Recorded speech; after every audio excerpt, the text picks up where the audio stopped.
Davey Allison appears confident he should. He's been the fastest man this week. He's sitting on the pole, and at age 31, he has youth on his side. But 52-year-old Harry Gant is set to outduel him. Harry's on a hot streak over the past few months, and now everyone is just wild about Harry. Will Harry? Will Dale? Will Bill? Will anyone be able to beat Davey Allison?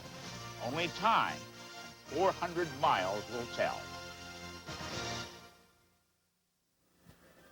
Live on the starting grid at Michigan International Speedway, where we've had record cold temperatures and are set for what's expected to be record hot racing. Davey Allison has won his first pole position of the season. Finally it came, and in a car you folks have hardly turned a screw on all week long. Now can you or anybody else check out on this field today?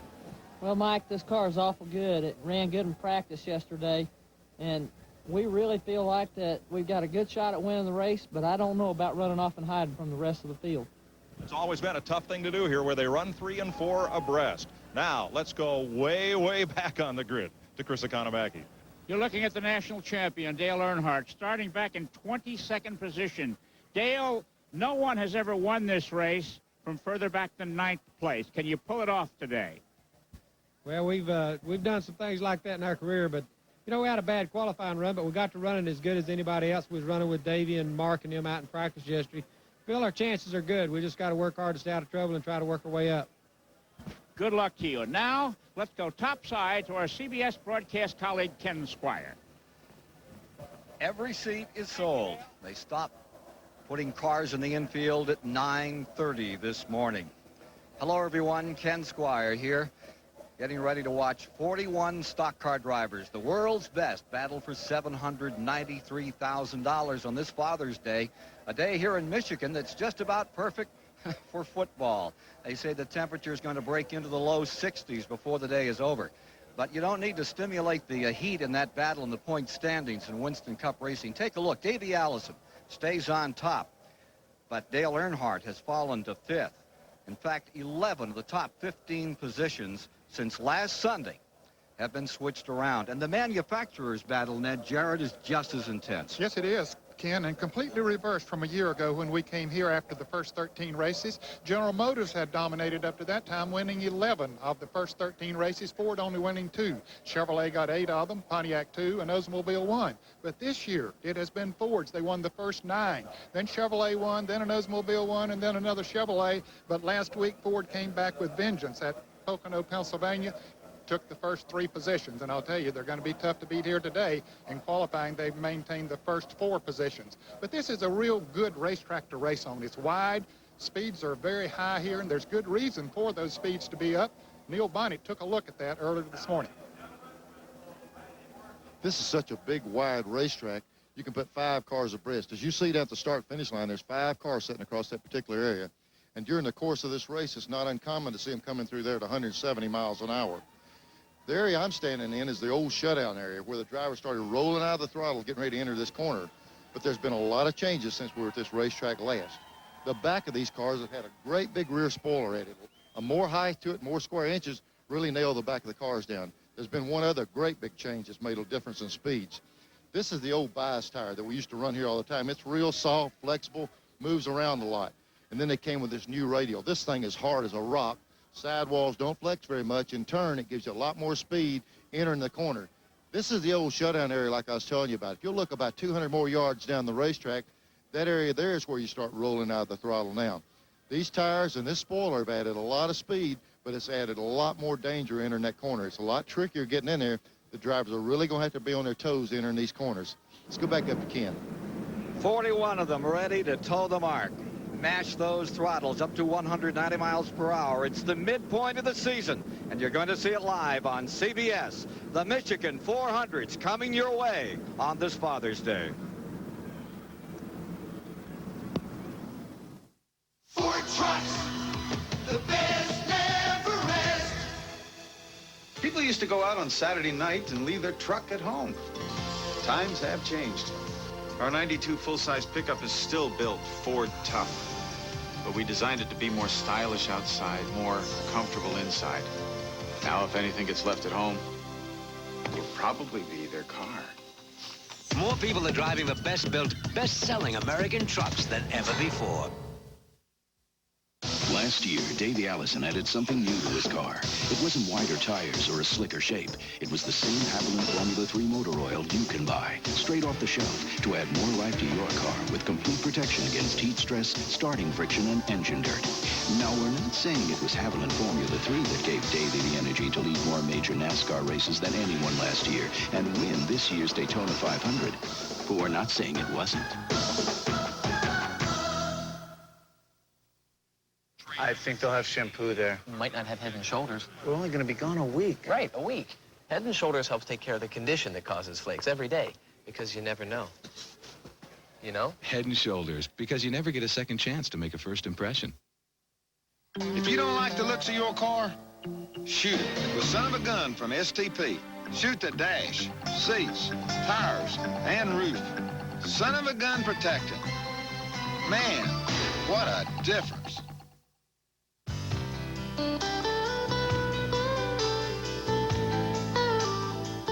All of these championship-winning drivers have one thing in common: Goodyear Racing Eagles. The race-winning technology that's found in the Goodyear Racing Eagles can also be found in the world's best-selling line of high-performance street tires, Goodyear Eagle Street Radials. The champions know, and it's why we say the best tires in the world have Goodyear written all over them.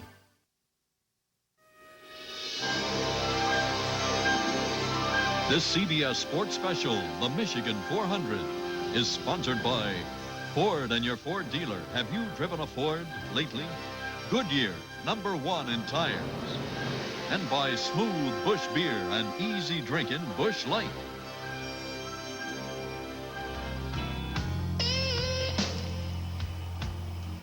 Starting lineup for the Michigan 400. On the pole, going for his 4th win of the season, Davey Allison, and alongside, second place last Sunday at Pocono, Mark Martin. In row 2, it's a 4-time winner of this event, Bill Elliott, and the winner at Pocono last Sunday, Alan Kowicki. Row 3 is the fastest Chevy in the field, Bobby Hillen, and Ernie Irvin, winner at Sears Point a couple of weeks back. For row 4, it's Brett Bodine, and a 2-time winner here at Michigan, Rusty Wallace. Row 5 is Darrell Waltrip and Ken Schrader. Row 6 today, Jimmy Hensley, the new driver for Cale Yarborough's team, and Ricky Rudd. Row 7 is Dale Jarrett and Richard Petty. Row 8 is Greg Sachs and Bobby Hamilton, last year's Rookie of the Year. Kyle Petty starts on the inside of row 9, and the winner at Dover 3 weeks back, Harry Gant. Row 10 is Morgan Shepherd, the runner-up in the Daytona 500, and Terry Labonte. Row 11 is Stanley Smith, sophomore out of Alabama, and the 87 and 90 winner of this event, Dale Earnhardt. Row 12, Sterling Marlin and Dick Trickle. Going to row 13, from Indiana comes Charlie Glotzback, and from Wisconsin, Ted Musgrave. Row 14, Hut Strickland and Rick Mast. Row 15, that's Jim Sauter and Jeff Bodine. Row 16, from Basalt, Colorado, Wally Dallenbach and Chad Little from Washington. Row 17 is Dave Marcus, Jimmy Means. Row 18, Derek Cope and Mike Potter. Row 19, Houston, Texas, H.B. Bailey and rookie Andy Belmont. Row 20 is James Hilton and Jimmy Horton. And the provisional starter is car number 30, the car of Michael Waltrip. Let's take a look at the track analysis here. Neil Bonnet, 11-time starter on this track. This is one of those subtle places that can get you. Yeah, it's a 2-mile racetrack with the turns are 18 degrees, the front straightaway is 12, the back is 5 degrees. But Ken, the big difference is those corner speeds and those turns. They're really flying. First for today, $61,365 to win. And that total purse escalating to some $800,000. There's a $60,000 bonus with the pole winner. Comes home first today. Let's go to Chris Economaki with a bit more on the weather. 20 seconds ago, the sun was out. It's behind a cloud now. You can see the score has a blanket on her lap. Most cars are set up either for sunny or for cloudy weather. The sun has been in and out a dozen times here at Michigan in the last 30 minutes. When the sun is behind a cloud, you get 100 more revs out of the engine. When the track is bathed in sun, the cars slow down. Who's set up for what? And everybody is worried about their setup and the eventual weather. Back to you, Ken. The weather is going to create an extra lap here after the 2 provisional laps, those 2 preliminary laps. They are going to take a third today to get those tires really ready to hang on. Again, that's probably what it is. They're going to get a little bit of heat in the tires. It's exceptionally cool, and this is the first time for the radial tire at this particular track, and they want to make sure they have it like they need it. Our in-car cameras include Ernie Irvin in the number 4 car out of the Morgan McClure team. Dick Trickle will carry an onboard camera today, and Terry Labonte. There's Dick Trickle's number 8 in the Stavola racing team with that camera up on the roof. One more lap, and they're going to settle down and get with it today. And Ken, here's the car number 30 of Michael Waltrip coming into the pits. You mentioned he took a provisional spot. He tried to qualify the car on Friday, lost it up in turn 3 and 4, demolished that race car, was put in the hospital, kept overnight at the hospital, and didn't even come to the racetrack yesterday. But Ben Hess was going to qualify his backup car. He crashed also in qualifying. They had to send back to North Carolina, bring this car up here, worked a good portion of the night to get this car ready to go again, but Michael Waltrip is in it, starting the race at least. Broken nose, a lot of stitches in his face and in his knee. Here's Mike Joy. A lot of folks were surprised at Bobby Hillen's 5th fastest qualifying speed in a car, in a team that was just formed 8 weeks ago. But if you look closely at that number 31 car, it's black with a red interior, and the engines are stamped RC. That car comes right out of the same shop as Dale Earnhardt. One of his crew members is here helping out the Martin Bahrain team. Doug Hewitt's the crew chief, and the engine that he qualified with went so fast it went right back over to the number 3 truck after qualifying. It's not in that car today, but they expect to have a good outing here. That is a brand new car, Laughlin chassis in the number 31, Bobby Hillen, settling down to go today. The 28-year-old who had himself a victory back in 1986 at Talladega, settling down for that gentleman who originally got into racing through Bill France back in 1971. Team Ireland, number 31, that's the fastest GM car here. All right, we're settling down for a start. The issue is, can anybody contain Davey Allison as he brings that number 28 around? He told me yesterday, he said, this is the baddest engine that ever spit fire. We'll see what happens as car number 28, Davey Allison, brings the field online for the start of 400 miles of competition here on CBS. Davey's already won $991,000 this season.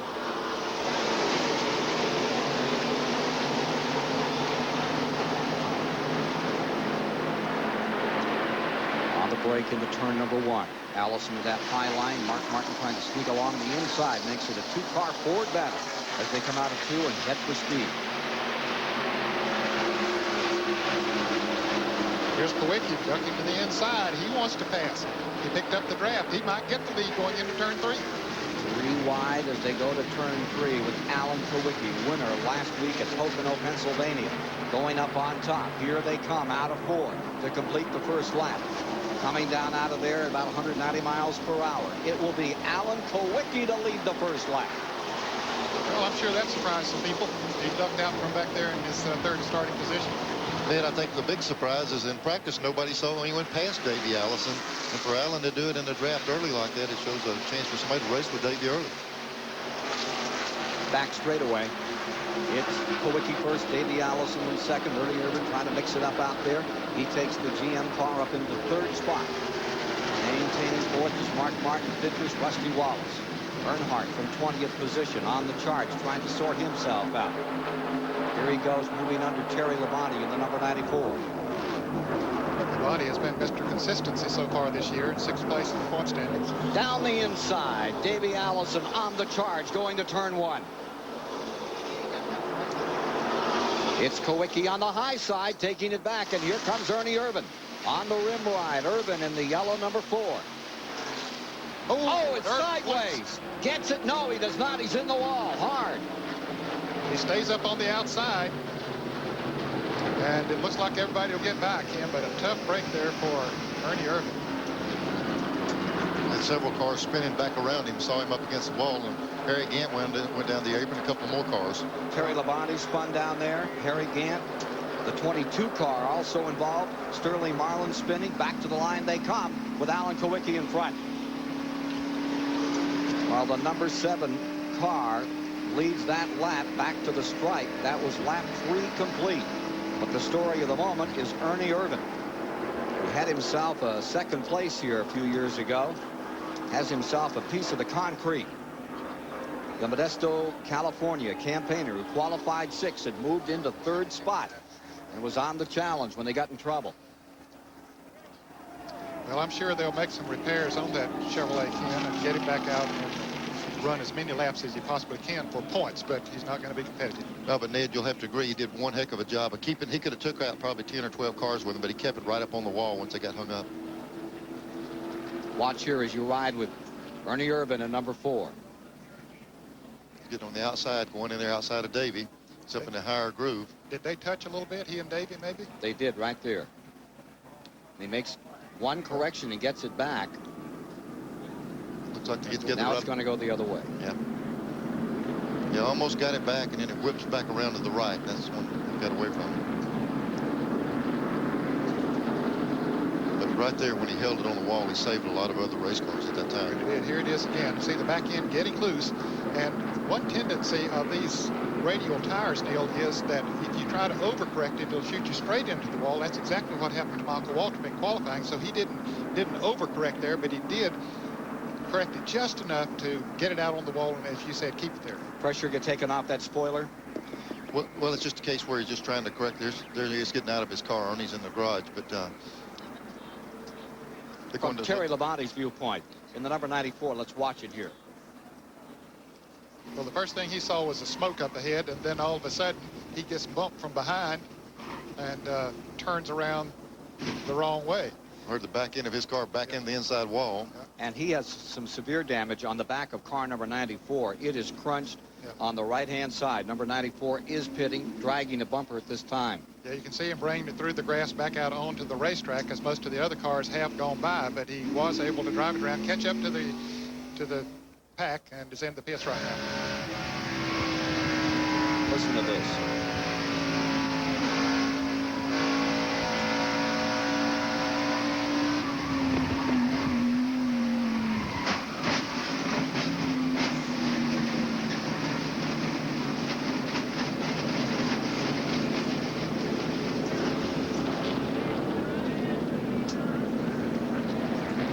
Another angle of it. It did look like they got together right coming off the corner. Ernie got it out there in the outside wall, and if you look back behind, that's when the other car started stacking up a little bit. Ernie scrubbing it against the wall. The only thing to do, stay out of the line. And Labonte got hit in the rear. It might have been the 22 car. They were sliding together, Ned. Another look of what happened to the 1991 Daytona 500 champion Ernie Irvin. Well, you can see Mark Martin right up there with Davey Allison, and I believe Allison and Ernie Irvin do touch just a little bit. It doesn't take much when you're coming off of the corner, and it sends Ernie into the wall. And most of the cars get by, but when everybody puts their brakes on to avoid what's in front of them or slows down, then maybe somebody else didn't see it and they get hit. That's what caused the spins behind them. And Ned, as you mentioned earlier, too, standing in the gas off the corner there, that little field, that field with a radial, they can't hardly tell when they correct it back, and once it breaks loose, they can't get it back. The guy's driving, but the seat of the pants feel is not there on these radials like they had before. Let's do it in slow motion for just a moment as we get one lap to go before they're going to turn them loose once again. And Neil, take us through this. Tell us what a driver's thinking about when all of this is breaking loose around him. Let's get him going here. We'll see what they've got when you get down in the corner here. Here he is. He's on the outside of Davey. He's concerned about staying up behind the car of Alan Kawicki in front of him. He's standing in the gas. You heard him get in the gas a while ago, and he's driving the car, but all of a sudden he's going to get a little bit of a tap right here coming off the corner. Him and Davey got together for whatever the reason, and the back of the car is going to come around. Okay, he's correcting to the right. You see that the driver's instinct is to correct right. He comes back left. He knows the thing's getting away from him now. He's got to get it back over the right. When he gets it on the wall, he holds it over. But right now, all he's concerned about is, hey, is this thing torn up too bad? He'll slide down that wall, and the first thing you see him do is re-crank it again and get in the pits. Even though it's torn in a million pieces, he's concerned about getting back in the race and finish and not how bad it's damaged. Chris Economaki is standing by with Ernie Irvin. Ernie, it's a tough way to start the race. How did you get into the trouble back there? Well, I drove in on the outside of the 28 car, and I don't know if he got loose or what. Got in my quarter pound. I had her sideways off, too. Thought I could maybe save her and just didn't quite get her gathered. The right side of the car really looks torn up. Will they be able to get it back on the track and where it'll run for you? I think so. You know, we don't have no chance to win the race, but I think we'll get it back out there for sure. You all right? Yeah, I'm all right. Okay, better luck next time. There you have it from the man in that first accident here today in Michigan. Back to you, Ken.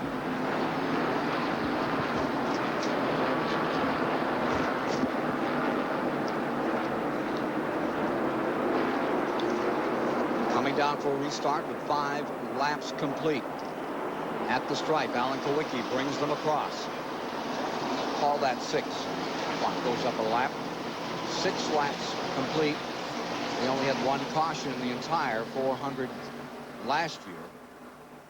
Here are some of those cars that were involved in the accident.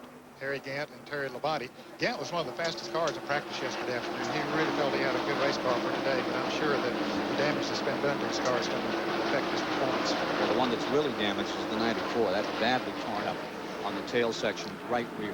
And aerodynamics play a big part here at this racetrack as fast as they run. Meanwhile, up in front, Kowicki leads with Davey Allison in second, and Rusty Wallace scooting down to the inside. The black number 2 being challenged by Mark Martin on the outside, and it's Martin, the number 6 car, going into third. Wallace deployed now fourth.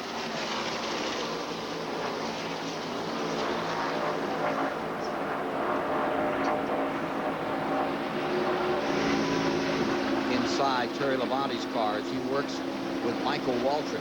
The injured Michael Waltrip making a run, pulling up on James Hilton out here at number 48. That Beltrol car was built back in 1985 for Bobby Allison, the old Stabola cars. Boy, Terry got up there and he had nowhere to go. He just had to run up there and slow down. Battled for 31st back there. And that was quite a gesture. He's motioning for James Hilton to move over. You saw Michael throw his fist up. He's wanting a little bit of racing room. Meanwhile, for the lead, Davey Allison going at it. Right with him comes Alan Kowicki. Mark Martin back there in third. Then you see Wallace, the black number 2, in fourth.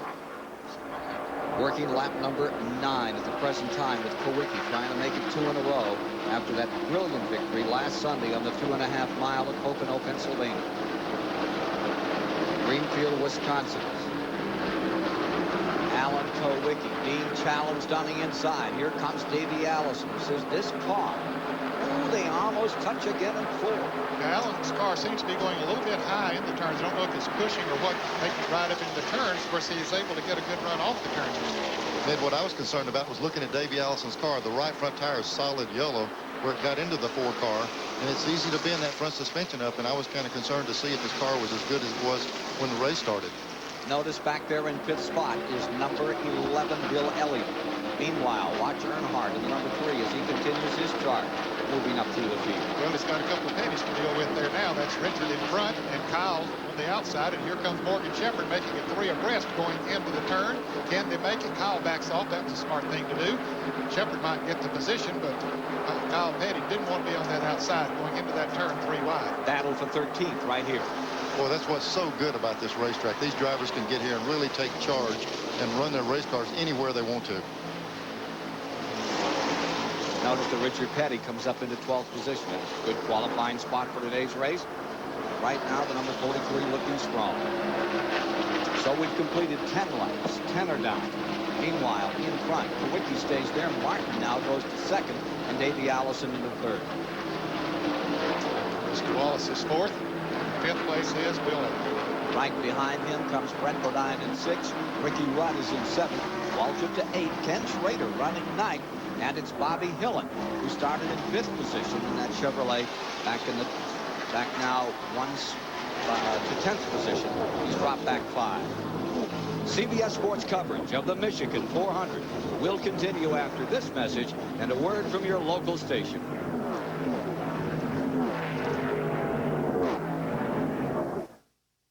Where to find the Mountain Man. A mountain man can often be found on the trail of adventure, in search of remote watering holes, or weathering harsh climates. Most often, however, you'll find the Mountain Man wherever you find smooth bush beer or easy drinking bush light. So, head for the mountains and find yourself in the wide, open world of the Mountain Man. USA Today gives Grapevine 3.5 stars. I said if she didn't put the money in my account, then I was leaving her. I said goodbye and good luck. Grapevine Monday. A Moscow detective. A Chicago cop. Hey, noon, honey. Drop dead. Thank you. There's only one thing worse than making them mad. I need cooperation. Sure. Whatever you say, Gumby. Making them partners. Arnold Schwarzenegger and James Belushi, Red Heat, Tuesday. This is CBS.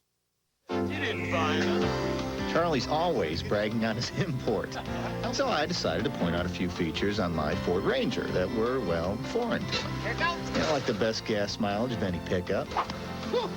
And anti-lock brakes, standard. And the final pitch, I got air, stereo cassette, cast wheels, and more, all for under 10,000 bucks. It looks like my Ranger just struck out his import. And now get a Ford Bedliner at no extra charge. See your local Ford dealer today. If you missed Channel 3 Eyewitness News this week, you missed extensive live coverage following the crash of a Navy helicopter in Virginia Beach. Good afternoon, I'm Ann Kepper. Here are the first pictures of an H-53 Navy helicopter, a minesweeper that crashed in the Lynnhaven River. And Channel 3 Eyewitness News continued to bring you live team coverage throughout the day. Then approximately 1:43 to 1:45 this afternoon, disaster struck. It's that kind of coverage that makes Channel 3 Eyewitness News Hampton Roads' #1 news source. Channel 3 Eyewitness News, Hampton Roads' #1 news source.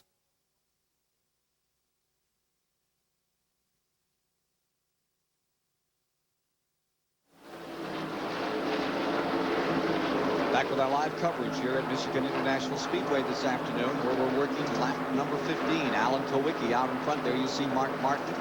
Roosting in second place, and right behind him, Davey Allison, the 28 is third. Further back in the field, here's Dale Earnhardt making a run. That's the battle for 12th position. Sachs in the number 41. The yellow car on the outside is in 12th, and trying to take it away right now is Earnhardt. Remember, he started well back, 22nd starting position. The number 21 car is Morgan Shepherd, who was also on the hunt here this afternoon, having come from 19th. That's the Wood Brothers car. Earnhardt makes the move on the inside of Greg Sachs. Going into turn 3. And here's Mark Martin really working on Alan Kowicki for the lead. He's working on that steering wheel, Ned. Did you see the looseness in his car at the back end? Broke a little bit on Mark, but he's hustling that thing. He's trying to take the lead. Ford first through third. Pontiac in fourth. Bill Elliott's Ford in fifth. In Alan Kowicki's pit is Mike Joy. Ken, you were wondering about Kowicki's choice of line through the corners. His crew chief, Paul Andrews, told me that the car is comfortable up there in the middle and high part of the racetrack. He hadn't been under any pressure to put it down on the bottom, so he's running it where it works well. Also, Harry Gant received only minor cosmetic damage back in that accident. Gant has passed a dozen cars since they dropped the green flag again. From the rear, he's back to 25th position right now, Mike. Here comes Davey Allison again, scooting down the inside, defending champion in this race. Last year, he and Hut Strickland battled to allow 12 laps to go before Davey pulled away, got himself a pretty fair advantage. But you see, when Davey got to that turn, he did get around Mark Martin, but he didn't really have the line that he needed going into that turn. Here comes Martin back up on the outside. Does he have room? I guess he did. He made the pass. That's what's so good about this racetrack. You'll think on a lot of tracks you take that preferred line away and the guy doesn't have any advantage to come back. But this place you just hold the throttle down, drive right back up beside him. Of course, when you do it on the outside, you hope that he doesn't drift up till you put you in the wall. Like we saw a while ago a little bit.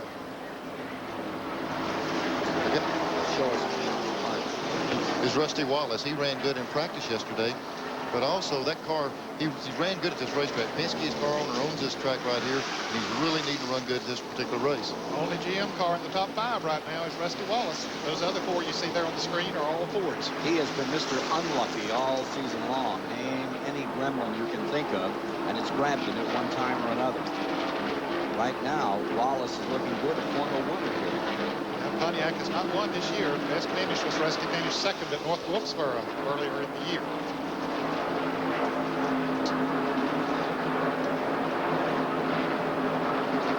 First to fifth, just about a second apart.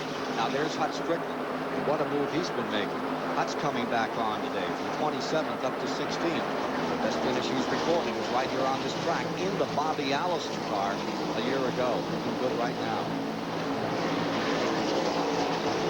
And closing in on Morgan Shepherd. Working the 20th lap right now with Alan Kowicki's number 7. Continuing on the advantage, Mark Martin in second, Davey Allison again falling back to third. Big Trickle has our telemetry on board today. There's your front 3, and there you see Wallace and Elliott hanging right in there tough in number 11 in 5th place.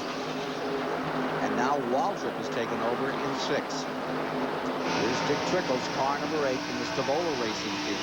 Currently 12th in the standings. He had been 10th. Let's get an idea about going around this track thanks to this telemetry.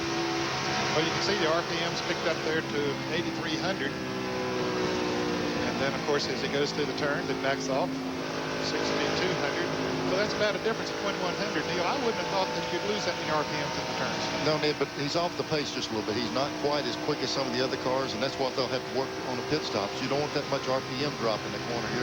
We saw 83 down the front straightaway. We saw about 8,000 or 81 down the back. The front straightaway is good for about 200 more RPM, and that can create problems during the race. You steer for the back straightaway, you're fine.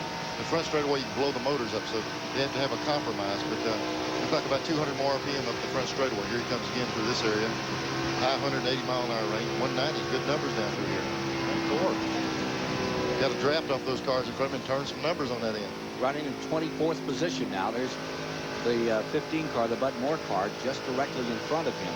The Jeff Diamond controls. Did you notice that one little bit touch of brake? We watched a lap and we saw him touch a brake one time. They're so fast they don't need the brakes here a lot of times. And the turns are wide, and they can drift in the turn. Here's a battle for the lead, Ken. Yes, indeed. It's Mark Martin challenging once again. Martin getting ambitious as he goes back after Kowicki another time as the 3 Fords continue up in those front spots. Rusty Wallace staying right there in 4th. Here's another challenge coming again out of turn 2. When they get side by side, Ken, this is the perfect opportunity for the third place guy to make the move 3 abreast.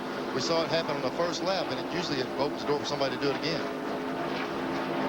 It's Mark Martin blasting down the inside up into turn number 3, the Batesville, Arkansas campaigner, who started outside of the front row. And here comes Davey Allison taking Alan Kowicki as well. So Kowicki goes from 1st to 3rd on that half a lap.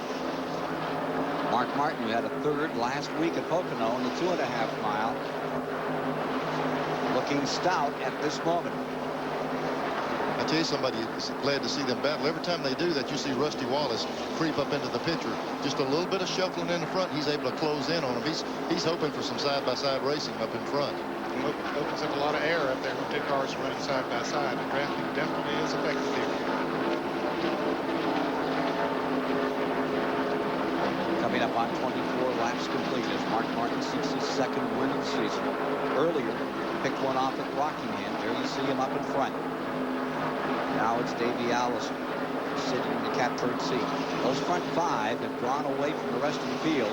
Pretty good advantage over the rest of them as they thunder down into turn number 1. Well, they got about 300 yards on Darrell Waltrip, who has moved up to the 6th position. And it's Ricky Rudd now in 7th. Schrader is 8th. Brett Bodine is in 9th. Dale Jarrett has come to 10th.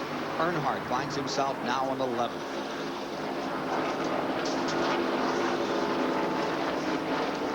Starting to lap some of the slower cars. Well, the big numbers the front guys are turning. They're turning some fast laps right there. Here's Harry Gant in the number 33. To get himself sorted out from that incident early on, which took Urban's number 4 out of the race. And he's knocked off over half of the field. He's up to about 18th position now and still moving forward. He goes around Greg Sachs there, so apparently it did not hurt his car too much. Sometimes overcoming adversity seems to help him getting taken back for the moment as he fights with Sachs here. Remember, Urban won Sears Point after he got a black flag at the start and had to come from dead last and won it. Harry Gant always comes on strong in those last few laps. So for the moment, Mark Martin stays in front. Davey Allison in 2nd. Alan Kowicki in 3rd. It's a Ford show at the moment here in the Michigan 400. The hottest fun in the summer. The All-Star Game on CBS. Well, I drive a race car for a living. I depend on the parts and pieces in my car. And I feel so confident knowing that Pennzoil is protecting the moving parts inside of my engine. Pennzoil's quality and protection give me the confidence I need to do my job without second thought. The protection that Pennzoil offers this race team makes us feel great. That's why I have the confidence to use it on the street and in my race car. I recommend Pennzoil to everybody. Pennzoil, performance, protection, quality. I don't need some fancy cologne to tell me I'm a man. I use Skin Bracer. It smells great, but it also cools and tones my skin. Confidence is very sexy, don't you think? Skin Bracer Aftershave by Menon. Frustration's okay when you're playing tennis, but not when you're close. If a guy smells, it's such a turnoff. Get a little closer with Arid, the anti-odor antiperspirant that helps keep you extra, extra dry. Yeah, I trust Arid. What are you doing? Pouring on A1. Before? Don't you do that after? Yeah, but today I'm doing it before instead of after. It looks different doing it before. Think it'll taste different after? Because before, you did it after. Try it. Whoa, before you eat it all. Oh, after you. A1, it's how steak is done. You'd think the world would be nothing but a blur at this speed. But at 200 miles an hour, a lot of things become clear. Like what technology can help make our cars perform better, our trucks tougher, and help make them all safer for the street. Because at Ford, we want to stay ahead in more places than just the racetrack. Have you driven a Ford lately? Did you ever get zapped by a cop with a radar gun? Well, some cops are saying the guns are zapping them, too. Tonight on 60 Minutes. At the 2-mile Michigan International Speedway, we're working lap number 30 of 200 to be run today. For the moment, Mark Martin has the advantage over Davey Allison, Rusty Wallace, Bill Elliott, and Alan Kowicki in the top 5. Darrell Waltrip just back in 6th spot. Here you see the work continuing on Ernie Irvin's car number 4. Let's take a look at a piece of tape just moments ago as they were working on that number 4 down there. Yeah, I got brakes, Robert, but it's like the pedals jammed against the floorboard, but it's sticking way up. Well, how many brakes we got hooked up? Of course, he's wondering how many wheels were hooked up to the brakes. I'm sure they've got all 4 of them, but it doesn't probably feel that way to him. Now, he's raring to go. If they'll just give him 1 break, that's all he wants. You know, that's a frustrating feeling sitting there. They need to get out there for points, and he's ready to go, and they're just having to patch that thing back together as best possible. Here's Stanley Smith. Smoke coming from his car. He was the 2nd-round fastest qualifier here yesterday, started in 21st position. Looks like he's headed to the garage. Andy Belmont in for an unscheduled pit stop as well. Another one of those dirt modified racers out of the Pennsylvania area. Andy Belmont, a rookie in the Winston Cup race this year. A little battle developing up here for 4th at the present time. And 5th and 6th seems to be in question. Well, the front 3 cars have pulled away from the Fords of Mark Martin, Davey Allison, and Alan Kowicki have pulled away from Bill Elliott. Now has taken over 4th, dropped Rusty Wallace back to 5th, and Darrell Waltrip has caught Rusty Wallace. It looks like Darrell is running a real high line around the racetrack. You know, a few years back, the guys used to run up high. And 1 and 2 here, now, just say he gets under, but in 3 and 4, he ran a real, 1 and 2 ran a real high line. He got a run on Rusty. He cleared him right here. Now he's got Bill Elliott sitting in front of him for 4th place. Good run for Waltrip today. He's been 2nd in this 400 twice. Never won it. 82 right behind Cale, and 85 Bill Elliott was dominating.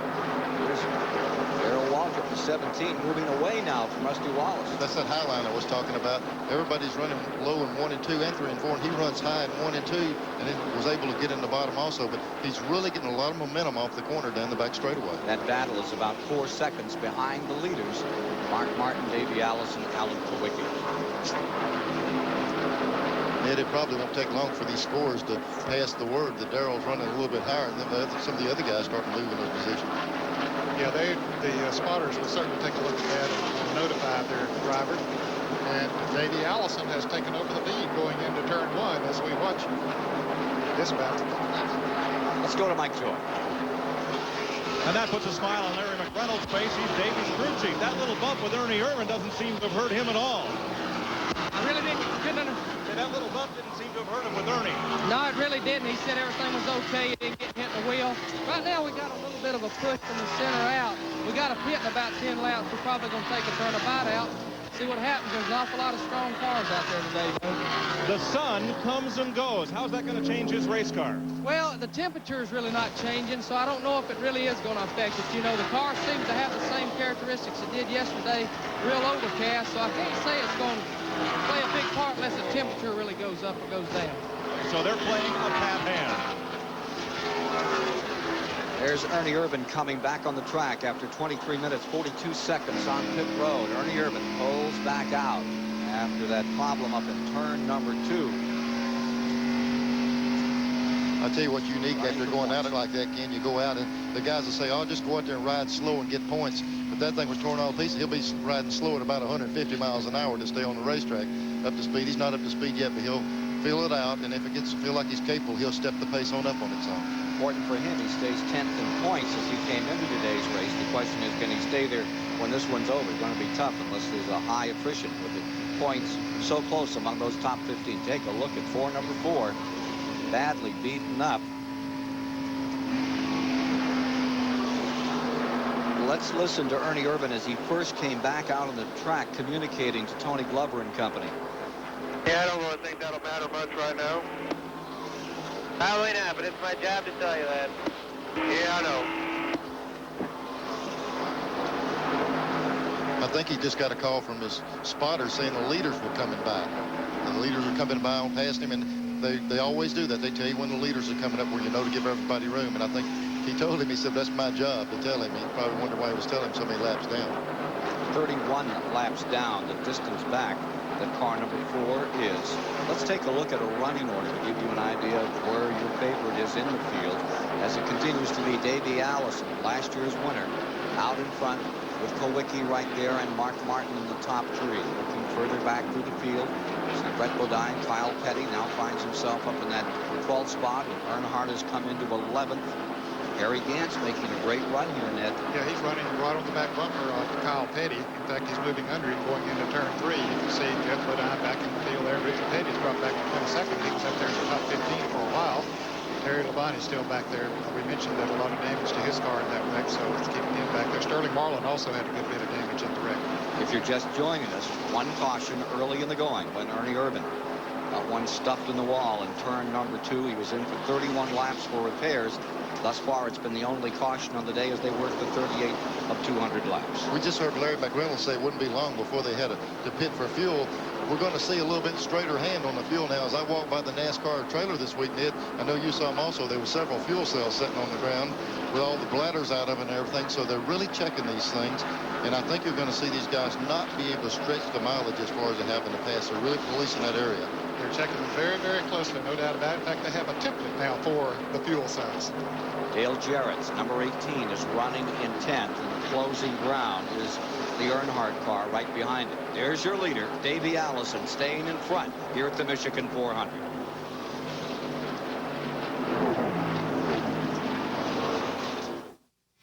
Open road, mountain high, morning mist, golden sky. Kawasaki, it's where I wanna be. City streets, desert sun, rolling hills, forest run. Kawasaki, it's where I wanna be. Yeah! No matter where you want to be, you can get there on a Kawasaki. Kawasaki, let the good times roll. A&W Root Beer Frosty Mug Taste, take 1. Action. Wow, is this Does frosty? yours taste as frosty as mine? Taste as frosty as Give me my Frosty Mug back. What are you, nuts? No, actually, we're fruit.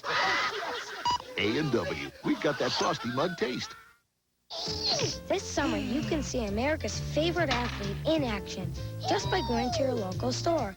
Because now, the great taste of A&W Root Beer and Cream Soda comes in special edition Snoopy sports cans. Get yours today. Mark and my relationship goes way past business. I'm sure in a previous life, he and I were twin brothers. Throughout the race, the driver and crew chief communicate. The driver complains about the car or brags about the car. It's the crew chief's job on pit stops to make whatever fixes he can to help the driver's predicament. Everyone has about the same access to equipment and technology, but the people who rub on it the most and think the most of it and think about it the most will end up winning the race.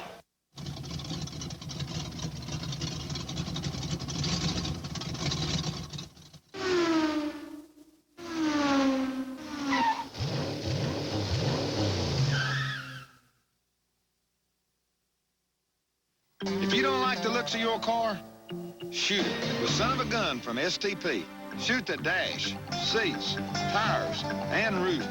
Son of a gun protected. Man, what a difference. Next weekend, the PGA Tour travels to the Westchester Country Club in Rye, New York for the Buick Classic. Scheduled to compete are Dennis Love III, John Daly, and last year's champion Bill Andre. Be with us on CBS next week for the Buick Classic. Ken, pit stops are beginning to happen here at the Michigan International Speedway. Ricky Rudd has already been in. Ken Schrader's in right now. So is Greg Sachs and Ted Musgrave. Dale Jarrett came in a moment ago. Apparently didn't have brakes on his Chevrolet and had to continue on around the racetrack. Working the 43rd lap as again we're watching Kyle Petty come on to pit road. Let's go to Mike Joy. Bill Deese is sitting on the wall, and Bill got bumped into when Dale Jarrett tried to come in and come to a stop. He's the tire carrier and was coming around to do his job.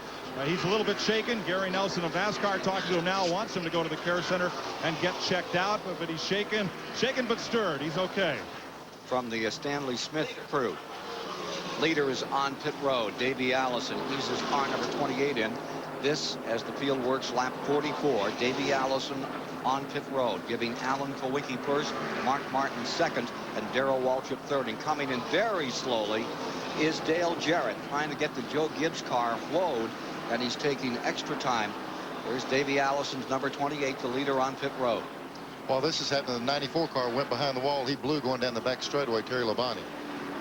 Remember, Labonte was in that incident.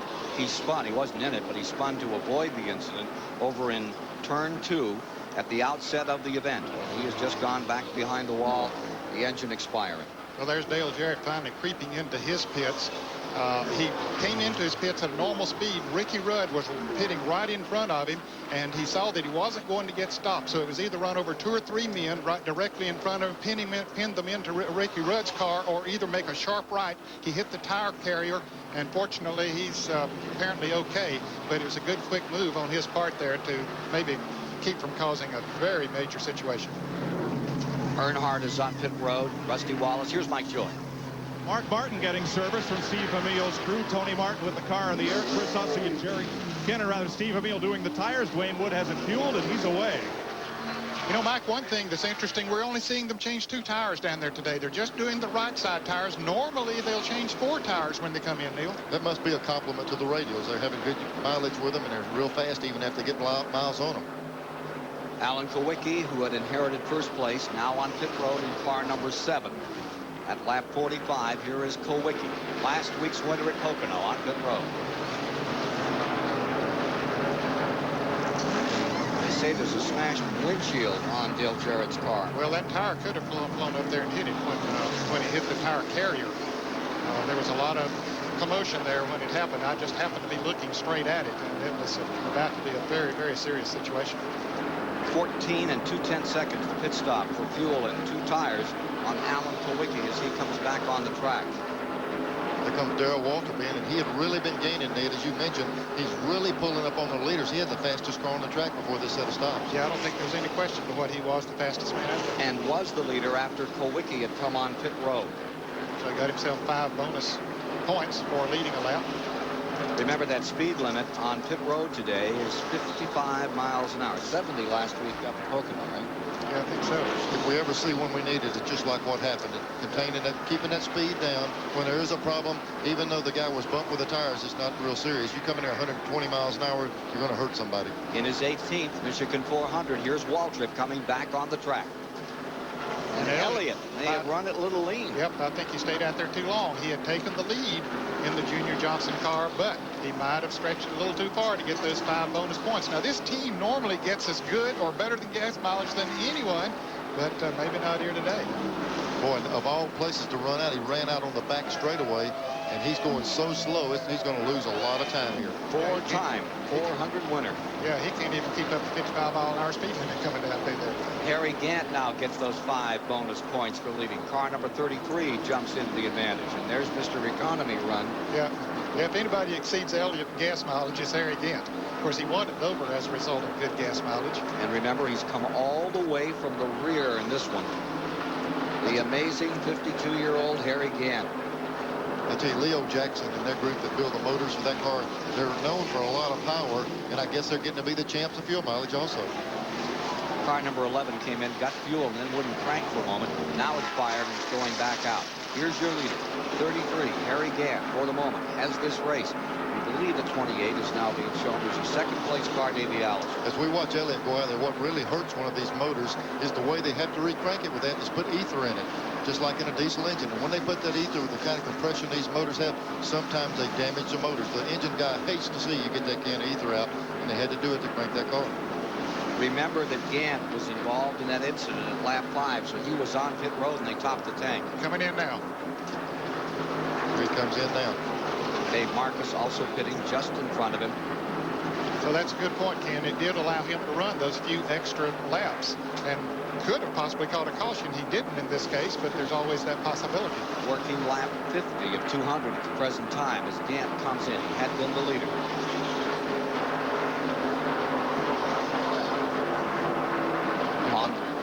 No, excuse me, Ken, not only that, they're showing the 22 car of Sterling Marlin in 3rd place, and he was in that early accident running at a reduced speed, and he's in good shape if they have a caution. Well, but he just came into the pits a lap ago, so he had stretched his as a result of topping off when he came in at that time. So I think even those cars that made those pit stops then have had to come in.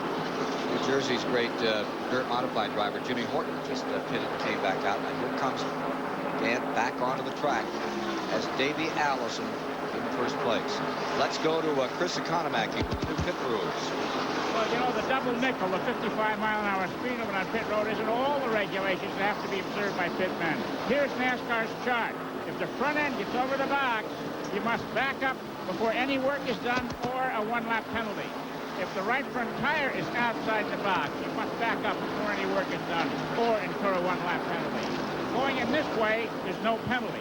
Over here, if there's 2 tires outside the box, you must go around, or if work is done, incur a one-lap penalty. They've organized the pits to a high degree here in the interest of safety. Back to you, Ken. That's back in the garage area. NASCAR on their bulletin board together, puts it up on the bulletin board, and lets folks know what the penalties are going to be. And they've got it worked out pretty well. Yes, they have. They make sure they post that thing in a place where you can say, I didn't see that. They make sure you see it every week. There's Davey Allison in front, Mark Martin in second. How are the pits going? We're up to the midpoint of the season. This is the 14th race in Neil Bond. And how's Gary Nelson done? What's the report card on him? I tell you what, I think everybody was waiting for Gary to stump his toe because at Daytona, you know, he was really popping the whip and making them straighten the cars out. And in past years, I'd seen him at Daytona make them fit the templates, make them do this. But 5 or 6 races into the season, you'd see him back, you know, kind of loosening back up. Gary Nelson has not loosened up. He's got the respect of these car owners and these crew chiefs, and he's not biased. He's just making everybody bite the bullet and fix them right, and I think they respect him for that. The cars are straighter than I've ever seen them this late in the season, and there's not a lot of rumbling. Everybody's doing the same amount of work, and they respect him for policing this so strongly. Interval between first and second. We show it as 11 2/10 seconds at the present time as Davey Allison stays up in front.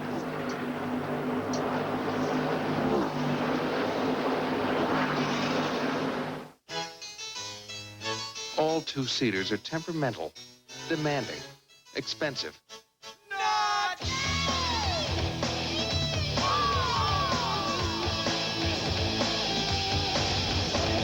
Ford Ranger, the 2-seater that hates to be pampered.